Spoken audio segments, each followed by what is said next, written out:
events in the Middle East and closer home in the last few months and weeks have completely overshadowed the ground war which is raging unabated in the Ukraine. All this talk of a ceasefire has proved to be mere wish fulfillment, and the battle has just intensified. So, let us now today take a closer look at what is the situation on the ground in the Russia Ukraine war. Let me be very candid from the start. The main theater of conflict now is Pokrovsk, the city of Pokrovsk. Russian forces have penetrated into the city and have reached the railway station. They have put the city in an encirclement and have made a major cauldron in which about 10,000 Ukrainian soldiers are trapped.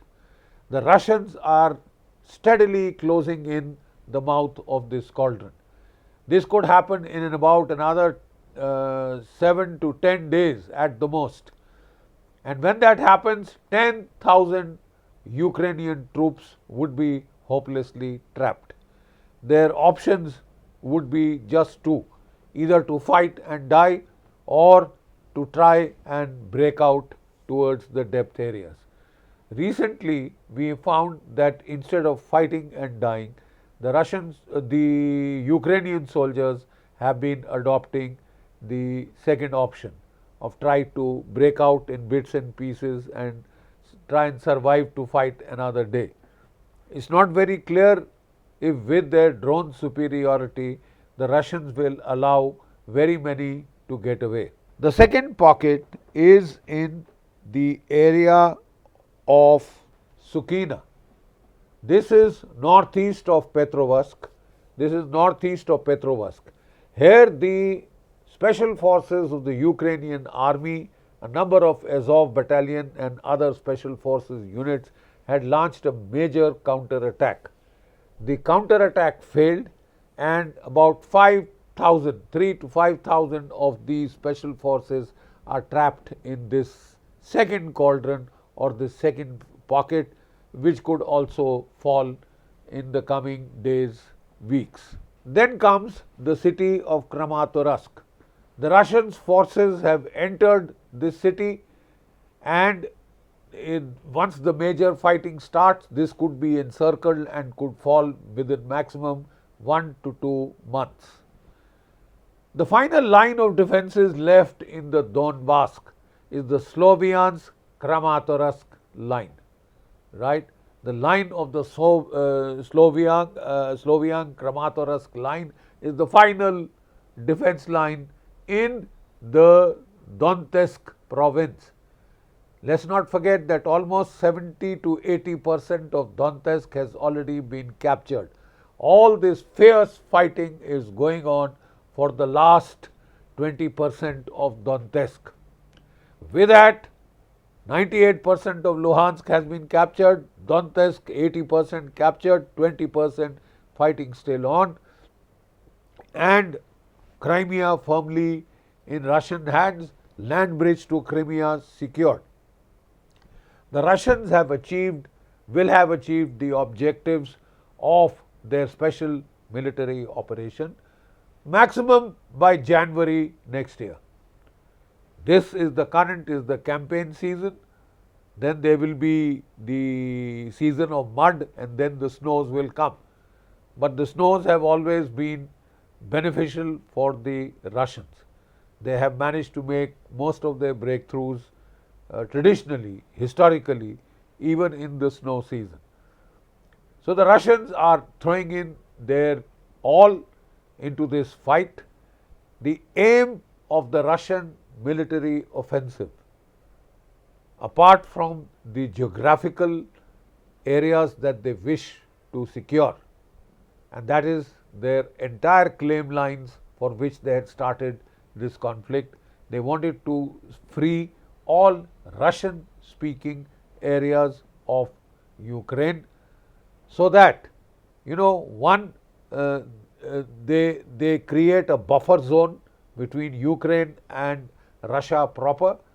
They secure this very rich industrial mineral producing area, and they also inflict in the bargain heavy casualties on the Ukrainian forces in terms of manpower and equipment losses. There is an upper limit to how much the Americans can resupply. The Americans have said they won't resupply. They have asked Europe to buy from them and hand it over to the Ukrainians.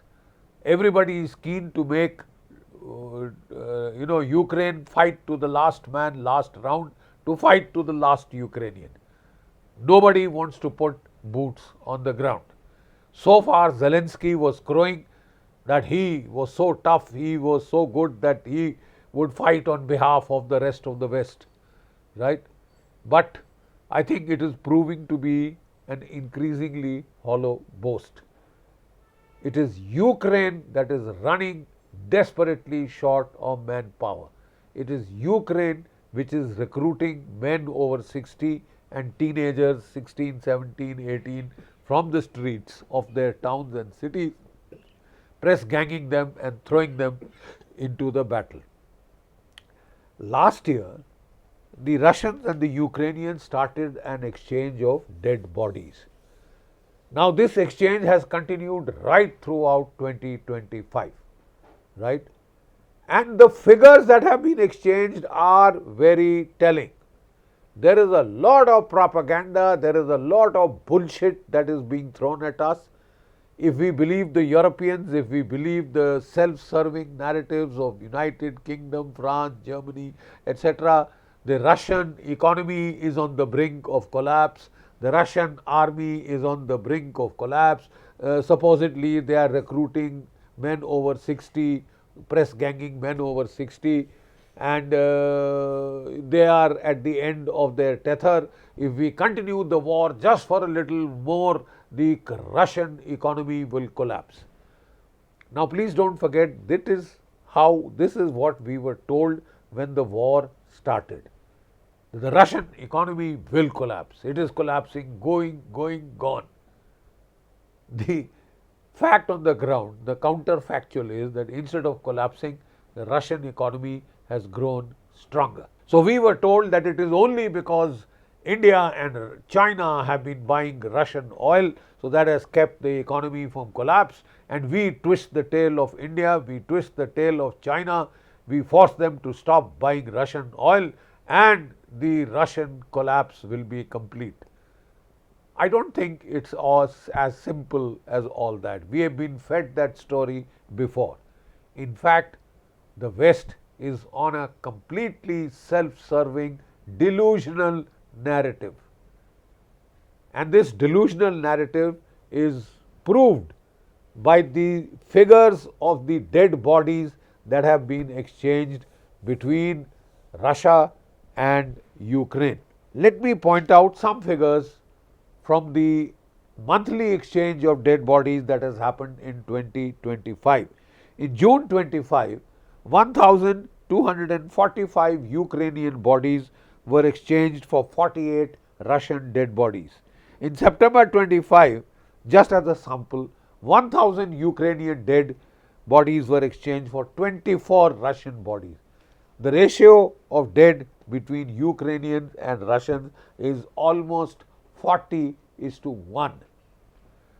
Now, of course, some people will say that Russia is attacking, it controls the battlefield, therefore it can recover much more dead bodies than the Ukrainians can. Of course, Russia is on the offensive and Russia is gradually but steadily, it is winning.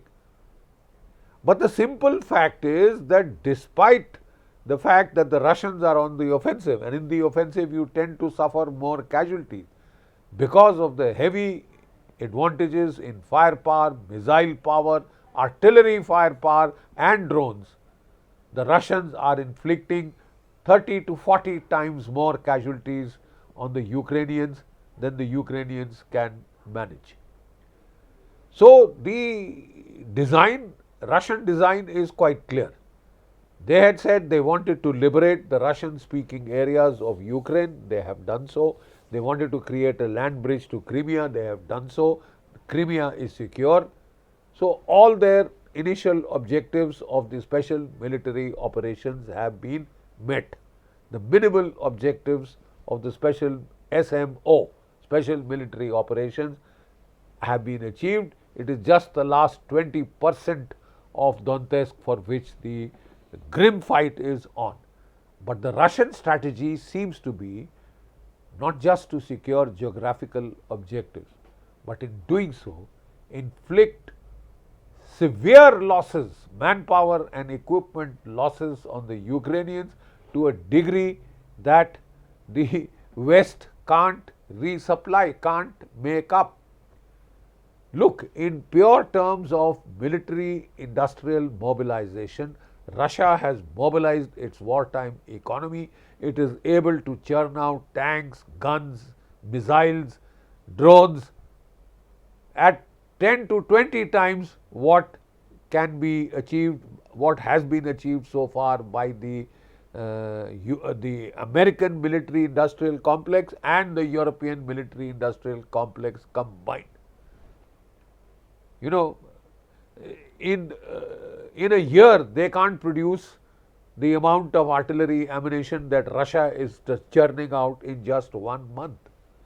So, we know which way it is tilted. It is a battle of attrition, and if the battle of attrition has to continue, we've heard this story many times, and the UK and the MI6 seem to be the main proponents of this theory. There is some clash between the United States and UK now, and Starmer seems to think he is a warlord who will ultimately prevail over Russia. You know, he will destroy the Russian economy. That's what they have been saying. Unfortunately, it is a self-serving, delusional narrative. A number of American scholars, a number of American military observers are saying so, clearly. It is a delusional narrative.